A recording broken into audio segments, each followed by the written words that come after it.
Babək rayon İcra Hakimiyyəti başçısının müavini Səbinə Abbasova bildirib ki, təqdimatı keçirilən Sob məktub kitabı şəhid Rasim Ramazanovun qəhrəmanlığının və vətən sevgisinin yazılı ifadəsidir. Belə əsərlər gənc nəslin vətənpərvərlik ruhunda formalaşmasına mühüm töhfə verir. Naxçıvan Musiqi Kollecinin direktoru Məhəbbət Babayeva qeyd edib ki, Rasim və onun kimi minlərlə igid oğullarımız hesabına torpaqlarımız düşmən tapdağından azad oldu, suverenliyimiz bərpa edildi. Onlar haqqında yazılan hekayələr, şeirlər və mahnılar bir amalın təcəssümüdür. Qazi Royal Abdullazadə dostu ilə bağlı xatirələrini bölüşərək bildirib ki, Rasimlə çiyin-çiyinə döyüşdüyüm günlər bu kitabın hər sətrində sanki yenidən canlanır. Bu kitab onun ruhuna yazılmış bir məktub kimidir. Digər çıxış edənlər kitabın şəhid Rasim Ramazanovun igidliyini, insanlığını və ailəsinə, dostlarına, vətəninə olan sevgisini əks etdirən dəyərli bir əsər olduğunu, belə tədbirlərin bizə həm şəhidlərimizi yad etməyə, həm də onların ideyalarını yaşatmağa imkan verdiyini vurğulayıblar. Müəllif İlkanə Hüseynova kitabın şəhid Rasim Ramazanovun xatirəsinə ehtiramın ifadəsi olduğunu bildirib,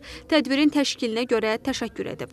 Çıxışların ardından son məktub kitabı müəllif tərəfindən şəhidin atası İsmail Ramazanova hədiyyə edilib. Sonra şəhid Rasim Ramazanova həsr olunan video çap nümayiş olunub.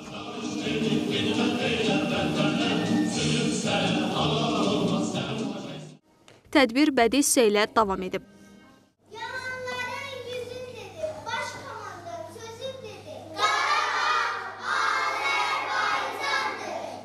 Kitabın ərsəyə gəlməsində də tək olmadım təbii ki, ailəmizin, şəhidimizin ailəsinin böyük dəstəyi oldu. Onların qarşısında baş əyirəm, minnətdarlığımı bildirirəm. Kitabımızda şəhidimiz Rasim Ramazanovun ailə üzvlərindən, dostlarından, qohumlarından olan onlarla bölüşdüyü xatirələri dərc olunur. Bugün hər bir şəhidimiz kimi Rasim Ramazanovun da haqqında danışmaq çox mənim üçün qürurlu bir hissdir. Çünki o qəhrəmandır, onun qəhrəmanlığı danılmazdır. Bugün şəhidlərimizin ruhu şaddır, məkanları cənnətdir.